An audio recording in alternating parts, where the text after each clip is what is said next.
everyone, welcome back to our YouTube channel Astro Spiritual World। मैं हूँ astrologer एकता। आज के मेरे इस वीडियो में मैं आप सबको बताने वाली हूँ कि अगर आपके हॉरोस्कोप में यानी आपके जन्म लग्न कुंडली में अगर सूर्य और शुक्र की युति हो यानी सन एंड वीनस दोनों एक ही हाउस में कंजंक्ट हो तो उसका क्या इन जनरल रिजल्ट हो सकता है, इस बारे में। वैदिक एस्ट्रोलॉजी में वीनस यानी शुक्र ग्रह name, fame, glamour, luxury, comfort, love, romance, relationships, marriage, male की कुंडली में वाइफ को दर्शाता है। उसके अलावा Venus ovaries, semen, jewellery, diamond, liquid money, assets, इन सारी चीजों को भी रिप्रेजेंट करता है। उसी के साथ साथ शुक्र conveyance, desire, music, dance, drama, dreams, abundance, prosperity, wealth, इन सारी चीजों को भी दर्शाता है। वैदिक ज्योतिष शास्त्र के अनुसार सूर्य ग्रह आत्मा कारक ग्रह माना गया है और ये आपके पिता को यानी फादर को रिप्रेजेंट करता है। उसी के साथ साथ सन गवर्नमेंट को, पॉलिटिक्स को, आपके हार्ट को, बोन्स को, वाइटल लाइफ एनर्जी यानी वाइटल लाइफ फोर्स को, ओवरऑल आपकी हेल्थ को, आपके कॉन्फिडेंस को, आपके सेल्फ रिस्पेक्ट को, सोशल रिस्पेक्ट को भी रिप्रेजेंट करता है। इसी के साथ साथ सूर्य ग्रह ego, authority, leadership, reputation, prestige, इन सारी चीजों को भी दर्शाता है। उसी के साथ साथ सूर्य ग्रह शुक्र की ही तरह name, fame, power, reputation, creativity को भी रिप्रेजेंट करता है। वैदिक एस्ट्रोलॉजी के अनुसार सूर्य ग्रह आपको रिकॉग्निशन और सक्सेस दिलाता है और उसी के साथ साथ वो एंथुजियाज्म, ब्रिलियंस एंड रॉयल्टी का भी कारक माना गया है। सूर्य और शुक्र ग्रह की युति इंसान का नेचर बहुत ज्यादा सोशल बनाती है और उसकी पर्सनालिटी बहुत चार्मिंग एंड अट्रैक्टिव बनाती है। जिन लोगों के बर्थ चार्ट में सन एंड वीनस का कंजंक्शन होता है, ऐसे लोगों का ड्रेसिंग सेंस यूजुअली काफी इम्प्रेसिव होता है और उसके साथ साथ कई बार ऐसे लोग अटेंशन सीकर्स भी होते हैं। लव एंड रिलेशनशिप्स की वजह से इन लोगों को काफी कॉन्फिडेंस मिलता है और जिन लोगों की जन्म लग्न कुंडली में शुक्र और सूर्य की युति होती है, ऐसे लोगों को कई बार रिश्तों की वजह से वेल्थ भी प्राप्त होती है। जब इन लोगों को कोई वेल्थ एंड लग्जरी गिफ्ट करता है या फिर अगर ये लोग किसी और को वेल्थ एंड लग्जरी अगर गिफ्ट करते हैं तो इन लोगों के अंदर बहुत ज्यादा प्राइड डेवलप हो जाता है। बट अगर किसी व्यक्ति के हॉरोस्कोप में सन एंड वीनस का ये कंजंक्शन बहुत ज्यादा क्लोज हो यानी 0 to 3 डिग्रीज के अंदर हो तो ऐसे में वीनस जो है वो सन की हीट की वजह से, सन की गर्माहट की वजह से बहुत ज्यादा इरिटेट हो जाता है, जो ये दर्शाता है कि आप भी अपने जीवन में रिलेशनशिप्स की वजह से बहुत ज्यादा इरिटेटेड रहेंगे। अगर किसी व्यक्ति के हॉरोस्कोप में सूर्य और शुक्र की युति हो और शुक्र अगर अस्त ना हो यानी अगर कॉम्बस्ट ना हो तो ऐसे में ये युति कई बार उस व्यक्ति का interest fashion industry, movies, media, art या फिर क्रिएटिव लाइन की तरफ भी डेवलप करती है।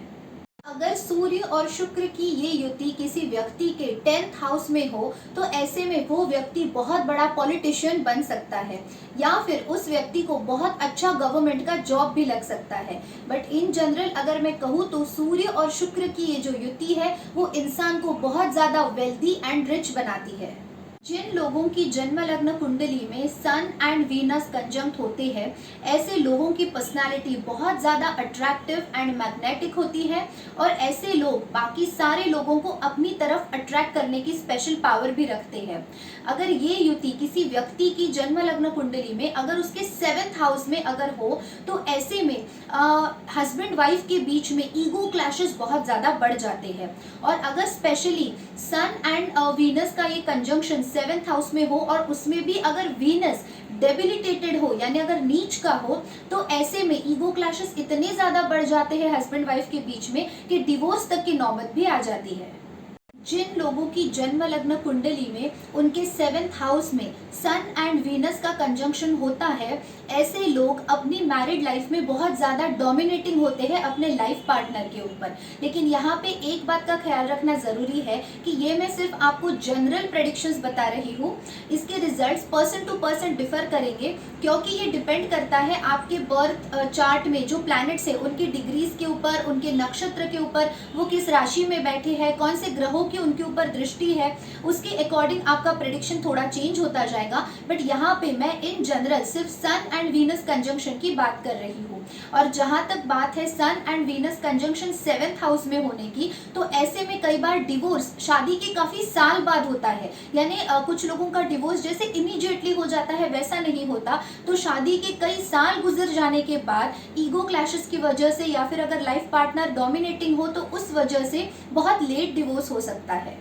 अगर सूर्य और शुक्र की ये युति किसी व्यक्ति के 7th हाउस में हो और उसमें भी अगर शुक्र ग्रह अस्त हो या फिर नीच का हो, तो ऐसे में उस कपल ने शादी के कुछ सालों बाद फिर से एक बार उसी लाइफ पार्टनर से रीमैरिज कर लेना चाहिए, ताकि डिवोर्स भी टल जाए और दोनों के बीच में प्यार हमेशा बरकरार रहे और इस युति का दुष्प्रभाव भी कम हो जाए।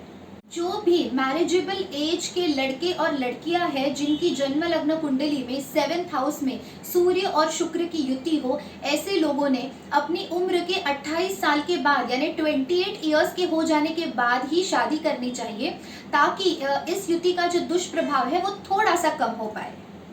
वीनस एंड सन के इस कंजंक्शन में अगर सन की डिग्री वीनस से लो हो और अगर सन वीनस को ओवरपावर करता हो, तो ऐसा व्यक्ति अपने गोल्स के लिए रिलेशनशिप्स को सैक्रिफाइस कर देता है। लेकिन अगर वीनस की डिग्री सन से लो हो और वीनस अगर सन को ओवरपावर करता हो, तो ऐसे में वो व्यक्ति अपने गोल्स को सैक्रिफाइस कर देता है रिलेशनशिप्स के लिए।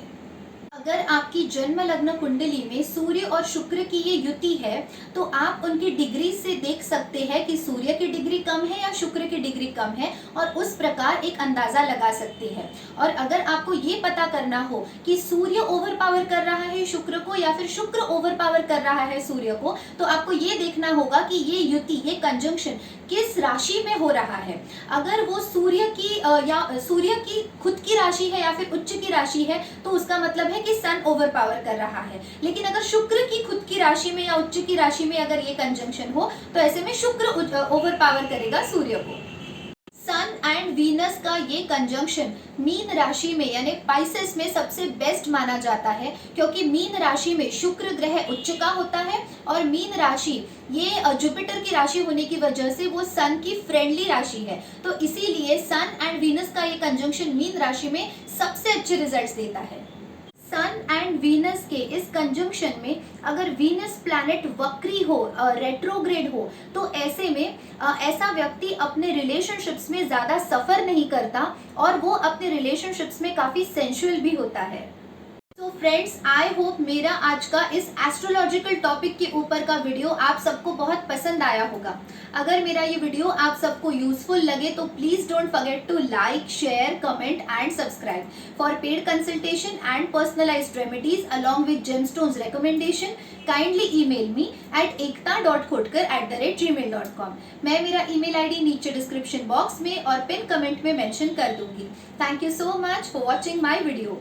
Stay tuned, take care, bye bye।